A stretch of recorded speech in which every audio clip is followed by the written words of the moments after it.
tell Jack about the dowry. Welcome to the Progress Texas Happy Hour. I've been thinking about this. If you don't have a wedding, we can just get married. Okay, everybody. Communications Director Chris Mosier here. Welcome back to the Progress Texas Happy Hour as we continue our series of visits with candidates for office in the 2026 primary. As early voting has gotten underway across the state of Texas, we are super glad to have a chance to talk to Savant Moore, veteran Houston ISD trustee. We are learning classroom teacher in tandem with that. We'll talk about that. Howard graduate, minister. Savant is a guy who has already contributed so much to his country and his community and is looking to continue that service in his run for Texas State Comptroller. Savant Moore, it's a pleasure to have you. Hey, it's a pleasure to be here. Thank you. Absolutely. So real quick, as I said, you got so much on your resume already. Tell us real quick about your background. As I've said, you've already done so much. Quick bio. And from that, what led you to decide to run for Texas State Comptroller? Well, I think it's just like your name. My whole life has been progress in Texas. And so I was a foster kid and two Texas parents.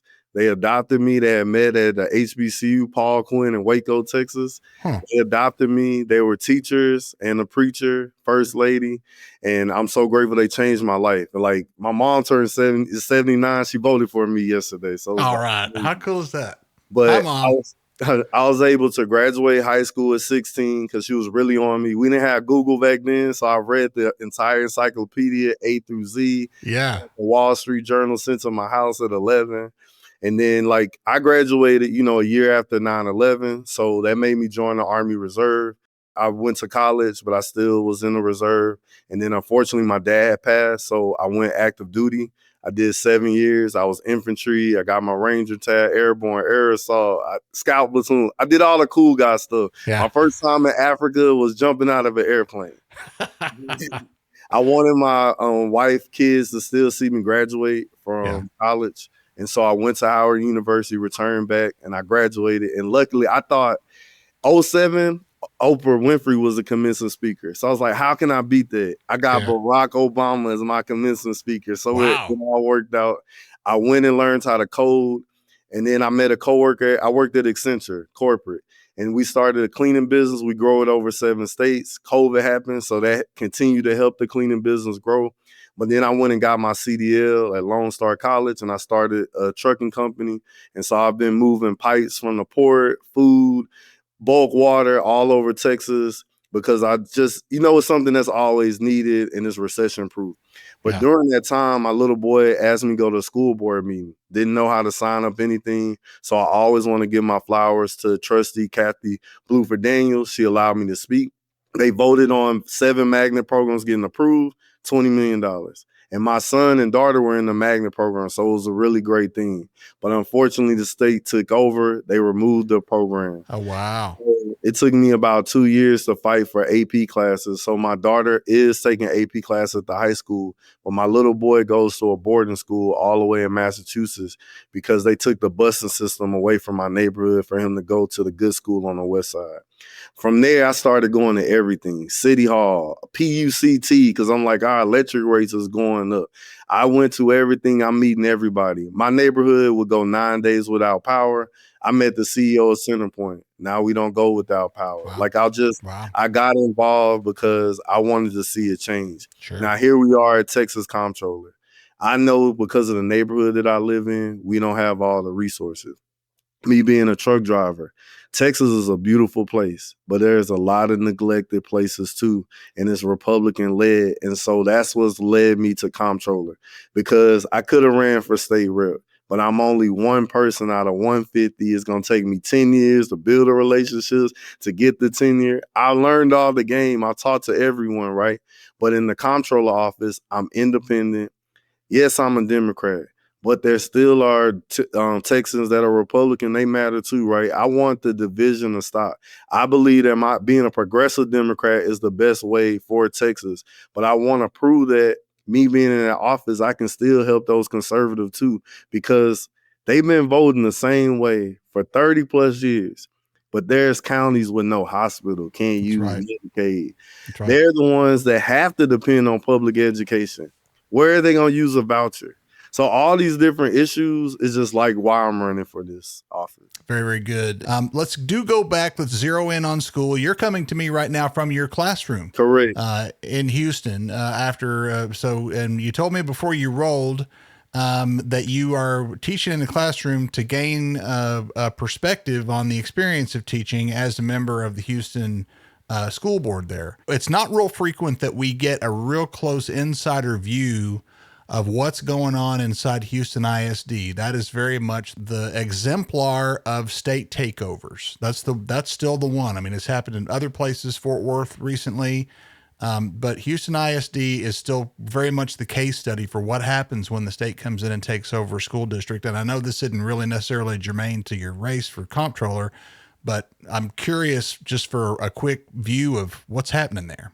Yeah, the reason I became a teacher is because as a trustee, you always look at everything from the macro. And when you come into a building, they know that you're coming, so everything is the best show. Right. But now that I'm in a classroom, it's a lot different. There's mixed demographics. There's emerging bilinguals in the same room with a gifted child. There's sped children in the same room. There's have and have-nots. Like I have inside my room right now, I have my own wraparound bag with soap, towels, deodorant, because people don't have the resources that they need. And this is real Texas. I also have probably a classroom with like Bad Bunny said of Americans, but we're talking about South American, Central America, and North America, all in the same classroom. And they're all eager to learn, excited, right? But everybody's not at the right level. So I'm trying to teach, how to read, how to write. This is our future. These schools need the resources. Instead of us closing schools, we need to be spending more money. So that's another reason for a comptroller. Right. We have $28 billion in a rainy day fund.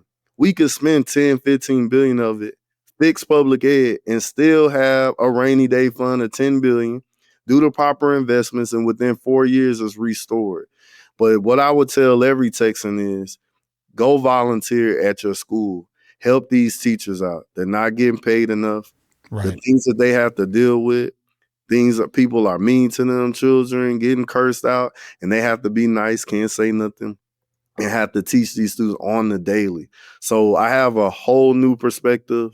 I even joined the teacher union because what I seen, I will never be the same, and I will continue to fight for public education because I've seen it firsthand. Well, yeah, and you're experiencing what I hope more and more people are realizing is that the role of our teachers has become so undermined and degraded in this state. It is a total shame that the people who we are entrusting with a big part of the upbringing of our kids are not treated with more respect. I mean, I'm talking even beyond their paycheck, just the basic respect that the profession is so shortchanged in this particular state. We've got to change that for sure. So hats off, for everything that you've been doing there for the kids there in Houston. That's really, really great. You mentioned this, and back to comptroller, back to the job and back to your race. This is clearly a super important job. It's more or less the treasurer of the state. It's the person who's overseeing the books, overseeing the money of Texas. We're talking, billions upon billions of dollars. You mentioned this also briefly there, that what's also weird, what a lot of people may not realize about the job of comptroller is it's very much independent.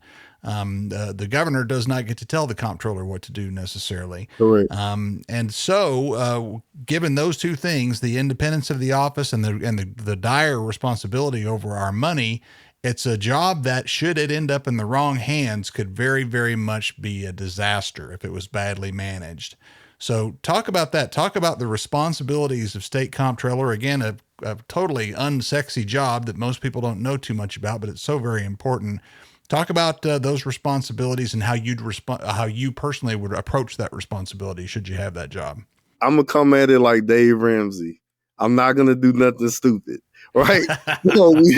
We have to do right when it comes to taxpaying dollars, right? And you are correct. Like even today, a Republican switched and voted on the primary Democrat for me because he knows on his side there's some people in that position that probably shouldn't be in that position. Kelly Hancock, Thank you for your service to Texas. But for you on day one to stop the HUD program that already only was 11% for women, for minority, for veteran-owned businesses, why would you stop it? We need more of those businesses to get contracts, because who are they going to hire first? It is so important. Yes, we need a rainy day fund, but also you got to be someone that encourages Texas to do right after we have a disaster. When we had a disaster, what were they doing? Special session for redistricting. Right. Me, with my own personal finance, I don't believe in debt. Zero base. My church, no mortgage. Debt. I have to do right in my household. Now it's time for Texas, our big house, to do right when it comes to our money, because there's a lot of people being neglected. Now, obviously, I done got in my F-150 and drove all over Texas. When I go to West Texas and there's a place that has to have boiling water notices and they only needed $12 million to fix some pipes, but they got a $30 million football field, something isn't right. That's right. I love football like anybody else. My son plays college football. I hope he makes it to the NFL. But there's just some things that should be for every Texan. They should be able to have clean water. Yes. So it's important that you pick the right person. We need people that are genuine in the office. What has hurt me as a constituent, I've gone to Austin so much, and a lot of my heroes aren't my heroes anymore. And I don't understand why we keep voting for the same people, expecting the same results. We don't need any more career politicians being chose.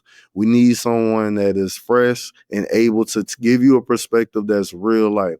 What is the best solution? Someone that's closest to the solutions, but also understands at a high level when it comes to business, whether public or private sector. Me, I'm a person that tries to find the solution to a problem, right? I'm on the school board. I know that everyone doesn't want to go to college. What did I sneak and do?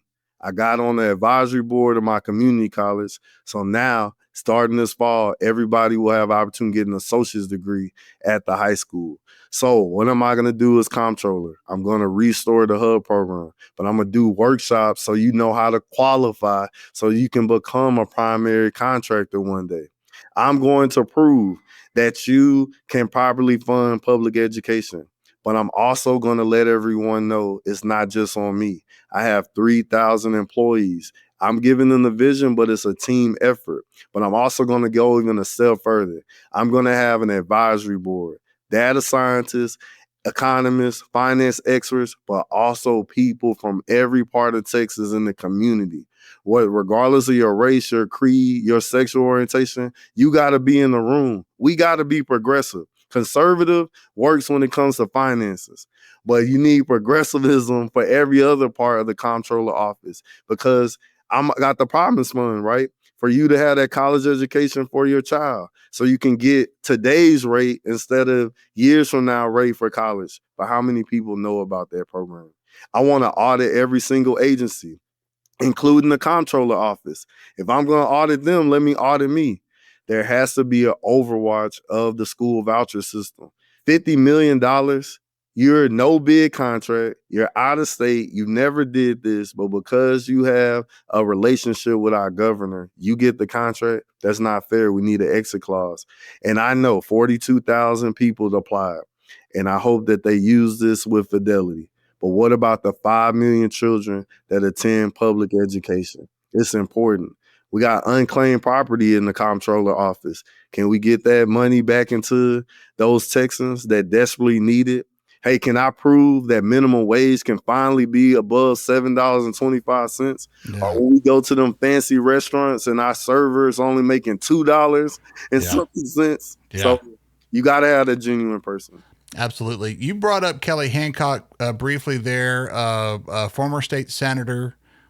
Kelly Hancock, most of our listeners are going to know this. He's the one that left the vacancy in the Texas State Senate that's recently been filled by Taylor Ramette in the SD9 up in Tarrant County. Of course, a stunning special election win for the Democrats in a place where they totally were not supposed to win. Kelly Hancock, in his time in the comptroller's office, and you started to talk about the school voucher program, one of the moves that he made was to really kind of narrow that program a lot more towards religious and parochial schools, whereas it's already state money that's going to private schools. Now he wants to narrow it even more and leave certain private schools out. Also, his probably a guy that's likely to beat him over on the Republican side is Don Huffines, who he has gone off on creative ways that he wants to use the Texas State Comptroller's office to own the libs in all his different creative sort of ways. Once again, tell us about your view of the importance of getting the money of Texas away from irresponsible Republicans at a point when they appear to have abandoned any consideration beyond their own political or religious agendas. All right, one, salute to Taylor. He's a veteran like me. Yes, sir. And if you look at the numbers, 57% of Republicans voted for him. In 2017, Kelly Hancock was considered one of the worst senators. Remember, he didn't get elected. He got appointed for this position. That's He's right. the acting comptroller. That's right. He's not the elected. Let's also look at Mr. Huffines. Your personal life. If you're purchasing a ranch that is tied to someone that was hurting children, I don't think that you're worthy for this position. And so it's imperative that we vote for a Democrat. And I believe that I'm that Democrat that can beat both of them or any other Republican that if they win this election. So speaking of spiritual matters, you're a Christian minister yourself, preaching at, the way I understand it, the church where your dad was a pastor. Correct. Tell us about how you see the way that religion has been used as a political frame by Texas Republicans. What are they getting wrong from your personal spiritual view?